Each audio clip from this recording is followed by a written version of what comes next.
നമ്മൾ ഇന്നത്തെ വീഡിയോ പരിശോധിക്കുന്നത് കഴിഞ്ഞ ദിവസം ഒരു വീഡിയോ ചെയ്തിരുന്നു. നമ്മൾ ഗൂഗിൾ പേയിൽ നമുക്ക് QR കോഡ് ഉപയോഗിച്ച് ആർക്കെങ്കിലും അയച്ചു കൊടുത്ത് ഒരു പ്രത്യേക സംഖ്യ നമുക്ക് ആവശ്യമുണ്ട് അല്ലെങ്കിൽ അയാൾ തരാനുണ്ടെങ്കിൽ ആ സംഖ്യ നമുക്ക് QR കോഡിനകത്ത് ആഡ് ചെയ്തുകൊണ്ട് അയച്ചു കൊടുക്കാൻ സാധിക്കുന്നതിനെ കുറിച്ച് വീഡിയോ ചെയ്തിരുന്നു. ആ വീഡിയോ കണ്ട ചില സുഹൃത്തുക്കൾ കമൻറ്റ് ബോക്സിൽ ചോദിച്ചു QR കോഡ് അയച്ചു കൊടുത്താൽ എങ്ങനെയാണ് അത് സ്കാൻ ചെയ്യുക എന്നുള്ളത്. അപ്പോൾ നമ്മൾ ഇന്നത്തെ വീഡിയോ പരിശോധിക്കുന്നത് ഗൂഗിൾ പേയുടെ പേയ്മെൻറ്റ് QR കോഡ് മാത്രമല്ല, നമുക്ക് ഒരു QR കോഡ് കിട്ടിയാൽ അതിൻ്റെ ഡീറ്റെയിൽസ് എങ്ങനെ അന്വേഷിക്കാമെന്നും ഗൂഗിൾ പേക്കകത്തുള്ള ഒരു QR കോഡ് കിട്ടിയാൽ എങ്ങനെ അത് പേയ്മെൻറ്റ് ചെയ്യാമെന്നും പ്രത്യേകിച്ച് നമുക്കറിയാൻ സാധിക്കും. ഇപ്പോൾ സോഷ്യൽ മീഡിയയിലൊക്കെ പല ചാരിറ്റികളൊക്കെ നടക്കാറുണ്ട്. പലപ്പോഴും അതിനകത്ത് QR കോഡ് ഉണ്ടാകും. ഈ QR കോഡ് ഉപയോഗിച്ച് എങ്ങനെയാണ് പേയ്മെൻറ്റ് ചെയ്യുക എന്നുള്ളതും മാത്രമല്ല, നിങ്ങൾക്ക് ഏതെങ്കിലും ഒരു QR കോഡ് കിട്ടിയാൽ ആ QR കോഡ് എങ്ങനെ നിങ്ങൾക്ക് സെർച്ച് ചെയ്ത് അതിൻ്റെ ഡീറ്റെയിൽസ് കണ്ടെത്തുക എന്നുള്ളതൊക്കെയാണ് നമ്മൾ ഇന്നത്തെ വീഡിയോ പരിശോധിക്കുന്നത്. തീർച്ചയായിട്ടും ഒരുപാട് സുഹൃത്തുക്കൾക്ക് അറിയാത്ത കാര്യമാണ്. വീഡിയോ മുഴുവനായിട്ട് കണ്ടു നോക്കുക, നിങ്ങളുടെ സുഹൃത്തുക്കൾ കൂടി ഈ വീഡിയോ ഷെയർ ചെയ്ത് കൊടുക്കുക. അപ്പോൾ നമ്മൾ ആദ്യം ഗൂഗിൾ പേക്കകത്തേക്ക് പോകാം.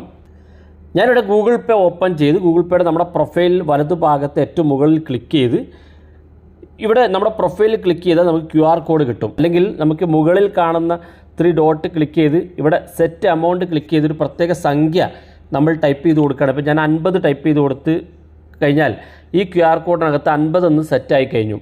ഇനി ഇത് ആർക്കാണോ 50 രൂപ അയച്ചു തരേണ്ടതെങ്കിൽ അയാൾക്ക് അയച്ചു കൊടുത്താൽ മതി. ഇത് അയച്ചു കൊടുക്കണമെന്നുണ്ടെങ്കിൽ നിങ്ങൾക്ക് സ്ക്രീൻഷോട്ട് എടുത്ത് അയച്ചു കൊടുക്കാം.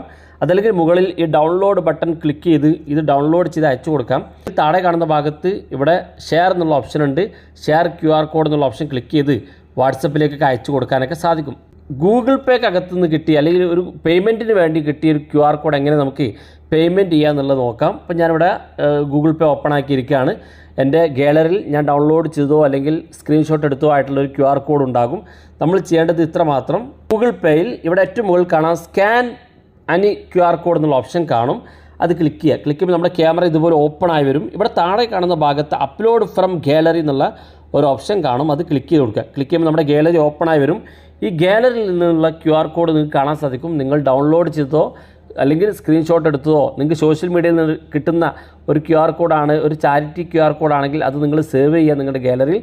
അതിനുശേഷം ആ QR കോഡ് ജസ്റ്റ് ഒന്ന് ക്ലിക്ക് ചെയ്ത് കൊടുത്താൽ മതി. ഇതാ കാണാം. ഏത് അക്കൗണ്ടിലെ പണമാണോ നിങ്ങൾക്ക് പേയ്മെൻറ്റ് ചെയ്യേണ്ടതെങ്കിൽ ഈ അക്കൗണ്ട് ഭാഗത്ത് ക്ലിക്ക് ചെയ്ത് കൊടുത്താൽ മതി. നിങ്ങളുടെ ബാങ്ക് ഡീറ്റെയിൽസൊക്കെ കാണും. ഇവിടെ വെച്ച് നിങ്ങൾക്ക് താഴെ കാണുന്ന ഭാഗത്ത് പേ ഓപ്ഷൻ ക്ലിക്ക് ചെയ്ത് നിങ്ങൾക്ക് പേയ്മെൻറ്റ് ചെയ്യാൻ സാധിക്കുന്നതാണ്. ഇത് ഗൂഗിൾ പേയിൽ QR കോഡ് ഉപയോഗിച്ച് നിങ്ങളുടെ ഗാലറിയിൽ സേവ് ചെയ്ത അല്ലെങ്കിൽ സ്ക്രീൻഷോട്ട് എടുത്ത ഒരു QR കോഡ് പേയ്മെൻറ്റ് ചെയ്യാനുള്ള ഓപ്ഷനാണ്. ഇനി നമുക്കൊരു QR കോഡ് കിട്ടി. ആ QR കോഡിനകത്ത് എന്തൊക്കെ ഡീറ്റെയിൽസ് ഉണ്ടെന്ന് അറിയുന്നതിന് വേണ്ടി നമ്മൾ ചെയ്യേണ്ടത്, നമ്മുടെ മൊബൈൽ ഫോണിൽ ഇതുപോലെ ഗൂഗിളിൻ്റെ ഒരു ഐക്കൺ കാണും. ഈ ഗൂഗിളിൻ്റെ ഐക്കണിൽ ഇവിടെ മധ്യഭാഗത്ത് നിൽക്കൊരു ഗൂഗിൾ ലെൻസിൻ്റെ ചിഹ്നം കാണും. ഈ ഗൂഗിൾ ലെൻസിലൊന്ന് ക്ലിക്ക് ചെയ്ത് കൊടുക്കാം. ഇനി ഗൂഗിൾ ലെൻസ് കാണുന്നില്ലെങ്കിൽ നിങ്ങളുടെ ഗൂഗിൾ ക്രോം ഓപ്പൺ ചെയ്യാം. ഗൂഗിൾ ക്രോം ഓപ്പൺ ചെയ്ത് കഴിഞ്ഞാൽ ഗൂഗിൾ ക്രോമിൽ ഇവിടെ സെർച്ച് ചെയ്യാനുള്ള ഓപ്ഷനിൽ ഇവിടെ കാണാം ഒരു ലെൻസിൻ്റെ ചിഹ്നം. ഇനി ഇങ്ങനെയും കാണുന്നില്ലെങ്കിൽ നിങ്ങളുടെ മൊബൈൽ ഫോണിൽ ഗൂഗിൾ ലെൻസ് എന്നുള്ളൊരു ആപ്പ് ഉണ്ടാകും. പ്ലേ സ്റ്റോറിൽ നിന്ന് ഇൻസ്റ്റാൾ ചെയ്യാൻ സാധിക്കും. അതും ഇതേ ആപ്പ് തന്നെയാണ്, ഈ സൗകര്യം തന്നെയാണ് ഉപയോഗിക്കുന്നത്. അവിടെ നമ്മൾ ക്ലിക്ക് ചെയ്ത് കൊടുക്കുക. ക്ലിക്ക് ചെയ്യുമ്പോൾ നമുക്ക് ഇതുപോലെ ക്യാമറ ഓപ്പൺ ആയി വരും. ഏതെങ്കിലും QR കോഡ് ഫോട്ടോ എടുക്കാനാണെങ്കിൽ ഇവിടെ ക്യാമറ ഭാഗത്ത് ക്ലിക്ക് ചെയ്ത് ഫോട്ടോ എടുക്കാം. അതല്ലെങ്കിൽ ഇവിടെ നിങ്ങൾക്ക് ഗാലറി കാണാൻ സാധിക്കും. ഇവിടെ സ്ക്രീൻഷോട്ട് എന്ന് കാണും. ഇവിടെ ക്ലിക്ക് ചെയ്താൽ നിങ്ങൾക്ക് ഡൗൺലോഡ് ചെയ്തതാണെങ്കിൽ അങ്ങനെ ക്യാമറയിൽ നിന്ന് ഫോട്ടോ എടുത്താണെങ്കിൽ, അല്ലെങ്കിൽ ഫേസ്ബുക്കിൽ നിന്ന് ഡൗൺലോഡ് ചെയ്താണെങ്കിൽ ഇവിടെ ഫേസ്ബുക്ക് എന്ന് കാണും. ഏതാണെങ്കിൽ അത് സെലക്ട് ചെയ്യുക. ഞാൻ ക്യാമറയിൽ നിന്ന് എടുത്തൊരു ഫോട്ടോ ആണ്. ഞാൻ ക്യാമറ സെലക്ട് ചെയ്ത് ഇവിടെ ഒരു QR കോഡ് കാണും. ഞാനത് ക്ലിക്ക് ചെയ്തു. ജസ്റ്റ് ക്ലിക്ക് ചെയ്ത് കൊടുത്താൽ കാണാൻ സാധിക്കും. നിങ്ങൾക്ക് ഏത് QR കോഡ് ഇതുപോലെ ജസ്റ്റ് ഇവിടെ വന്ന് നിങ്ങളൊന്ന് സ്കാൻ ചെയ്ത് കൊടുത്താൽ ഇവിടെ ആ ലിങ്ക് കാണും. ഈ ലിങ്ക് ജസ്റ്റ് ഒന്ന് ക്ലിക്ക് കൊടുത്താൽ മതി.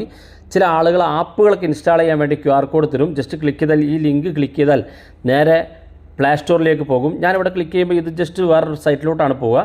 അതിൻ്റെ ഡീറ്റെയിൽസൊക്കെ ഇവിടെ നിന്ന് കാണാൻ സാധിക്കും. അപ്പോൾ വളരെ യൂസ്ഫുള്ളാണ്. നിങ്ങൾക്ക് കിട്ടുന്ന QR കോഡ് ഇങ്ങനെ സ്കാൻ ചെയ്യാം. വളരെ യൂസ്ഫുള്ളാണ്. വീഡിയോ ഇഷ്ടപ്പെട്ടെങ്കിൽ നിങ്ങളെ സുഹൃത്തുക്കൾക്ക് മറക്കാതെ ഷെയർ ചെയ്ത് കൊടുക്കുക. ഇതുപോലുള്ള വ്യത്യസ്തമായ അറിവുകളുമായി നമുക്ക് അടുത്ത വീഡിയോയിൽ കാണാം.